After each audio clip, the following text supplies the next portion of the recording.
رات کے 10:30 کا وقت تھا۔ محلے کی گلیوں میں سناٹا چھایا ہوا تھا۔ راحیل آہستہ آہستہ اپنے قدم کھینچتا ہوا گھر کی طرف بڑھ رہا تھا۔ ہاتھ میں سبزی کا تھیلا، ماتھے پر پسینہ اور دل میں بیوی کی مسکراہٹ کا تصور۔ وہ روزانہ دکان سے کام کے بعد اپنی بیوی کے لیے کچھ نہ کچھ لاتا تھا۔ کبھی پسندیدہ چاکلیٹ، کبھی چوڑیاں، کبھی بس یوں ہی خوش کرنے کے لیے۔ گھر کے اندر داخل ہوتے ہی بیٹے علی کی ہنسی گونجی۔ 3 سال کا معصوم بچہ جو اپنے باپ کو دیکھ کر دوڑ کر لپٹا۔ راحیل کے ہونٹوں پر تھکن بڑی مسکراہٹ آ گئی۔ رابعہ کچن میں مصروف تھی، مگر آنکھوں میں وہ چمک نہیں تھی جو کبھی راحیل کو دیوانہ کرتی تھی۔ راحیل ایک عام سا انسان تھا، مگر اس کا دل بہت نرم تھا۔ وہ رابعہ سے بے حد محبت کرتا تھا۔ ان کی شادی کو 3 سال ہو چکے تھے اور زندگی سادہ مگر پرسکون گزر رہی تھی۔ کم از کم راحیل کے خیال میں رابعہ خوبصورت، پرکشش اور تعلیم یافتہ لڑکی تھی۔ وہ چاہتی تھی کہ زندگی میں کچھ الگ ہو، کچھ خاص۔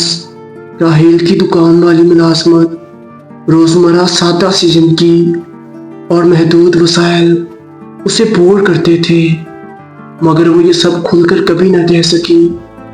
بس اندر ہی اندر ایک خلا محسوس کرتی رہی۔ اس خلا کو پر کرنے کے لیے وہ آصف کے رابطے میں آئی۔ آصف اس کا کالج فرینڈ تھا، جو اب ایک پرائیویٹ کمپنی میں اچھی پوسٹ پر تھا۔ گفتگو چلی، باتوں باتوں میں دل لگا، اور پھر وقت گزرنے کے ساتھ ساتھ دل بھی بدل گیا۔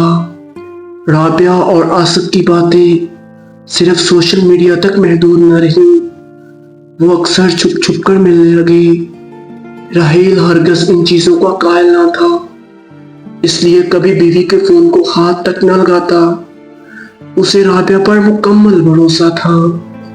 ایک دن راحیل دکان سے واپس آیا تو رابعہ غسل خانے میں تھی اور اس کا فون بیڈ پر۔ اتفاق سے فون پر میسج آیا اور راحیل نے صرف سکرین پر نظر ڈالنے کی نیت سے دیکھا۔ میسج تھا: رابعہ، کاش تم آج رات میرے ساتھ ہوتی۔ رابعہ، تمہارے بغیر ہر رات ادھوری لگتی ہے، ہر پل ادھورا لگتا ہے۔ راحیل کو ایک لمحے کے لیے جھٹکا لگا، مگر فوراً اپنے دل کو سمجھایا۔ شاید کوئی مذاق ہو، شاید آٹو میسج ہو، میں رابعہ پر شک نہیں کر سکتا۔ وہ سب کچھ نظر انداز کر گیا، مگر تقدیر کو کچھ اور ہی منظور تھا۔ اگلے ہفتے ایک دن دکان کے مالک نے راحیل کو جلدی جانے کی اجازت دے دی۔ تقریباً شام کے 7 بجے وہ گھر پہنچا۔ گھر کا دروازہ بند تھا۔ دستک دی، کوئی جواب نہ آیا۔ دل میں عجیب سی گھبراہٹ پیدا ہوئی۔ پیچھے سے گلے کی کھڑکی کھلی تھی۔ راحیل نے اندر قدم رکھا، بیڈ روم کی طرف بڑھا اور دروازہ تھوڑا سا کھلا تھا۔ اندر جو منظر تھا وہ اس کی زندگی کا سب سے بھیانک لمحہ تھا۔ رابعہ کسی اور مرد کے ساتھ اسی کے بیڈ، اسی کے کمرے میں جسے راحیل نے محبت سے سجایا تھا۔ رابعہ، وہ چیخا۔ دونوں بخلا گئے۔ راحیل نے آصف کو گریبان سے پکڑ لیا۔ وہ خود کو چھڑاتا ہوا بھاگا۔ رابعہ خاموش کھڑی تھی۔ کیوں کیا یہ سب؟ میں نے کیا کمی چھوڑی تھی رابعہ؟ کیا تمہارے لیے مر جاتا تو ہی کافی ہوتا؟ رابعہ چیخی۔ کمی؟ تمہیں تو مرد ہی نہیں کہا جا سکتا۔ تم میں وہ بات ہی نہیں کہ تم میری خواہشات پوری کر سکو۔ مجھ میں بھی جذبات ہیں، جسم، لمس، پیار، سب چاہیے۔ کیا میں انسان نہیں؟ میں کب تک برداشت کرتی؟ راحیل کی دنیا اندھیر ہو گئی۔ اس دن کے بعد راحیل نے رابعہ سے کوئی بات نہیں کی۔ اس دن کے بعد راحیل نے رابعہ سے کوئی بات نہیں کی۔ اگلے دن عدالت گیا اور طلاق کے کاغذات بھجوا دیے۔ بیٹا علی اسی کے ساتھ رہا۔ رابعہ بغیر کچھ کہے آصف کے ساتھ چلی گئی۔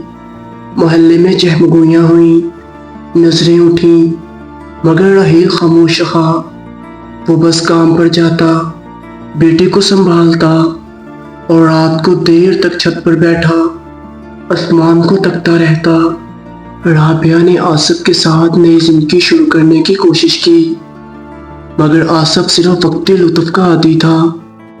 جیسے ہی رابعہ کی خوبصورتی پر عادت پڑی، اس نے باتیں کم کرنا شروع کر دیں، بدتمیزی، فاصلہ، اور پھر ایک دن رابعہ کو مار کر گھر سے نکال دیا اور اسے چھوڑ دیا۔ رابعہ تنہا رہ گئی۔ اب اس کے پاس نہ شوہر تھا، نہ بیٹا، نہ عزت۔ اس کی خوبصورتی مانت پڑنے لگی تھی اور اندر کا خالی پن اسے کاٹنے لگا تھا۔ کئی سال بعد رابعہ ایک دن راحیل کے دروازے پر پہنچی، ہاتھ میں پرانا کھلونا، آنکھوں میں آنسو اور لبوں پر صرف ایک خواہش، کیا میں علی کو ایک بار دیکھ سکتی ہوں؟ راحیل دروازے پر آیا، خاموشی سے اسے دیکھا۔ تم نے اس دن جو کہا تھا وہ ایک جملہ میری ساری مردانگی کو مار گیا تھا۔ میں جی رہا ہوں مگر اندر سے مر چکا ہوں۔ علی تمہارا نہیں، تمہارا حق نہیں رہا۔ جو ایک بار ٹوٹ جائے وہ کبھی نہیں جڑتا۔ رابعہ زاروں قطار رونے لگی، مگر دروازہ بند ہو گیا۔ وہ سیڑھیوں پر بیٹھ گئی، آسمان کو دیکھنے لگی، جیسے شاید خدا سے جواب مانگ رہی ہو۔ راحیل آج ایک کامیاب انسان ہے، لیکن اس نے دوبارہ شادی نہیں کی، علی کو تنہا نہیں چھوڑا۔ زندگی میں وہ سب کچھ حاصل کیا جو رابعہ چاہتی تھی، مگر اسے کبھی خوشی سے زیادہ وفا کی تلاش تھی۔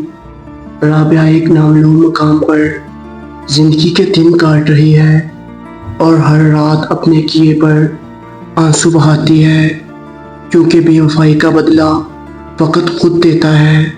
والسلام۔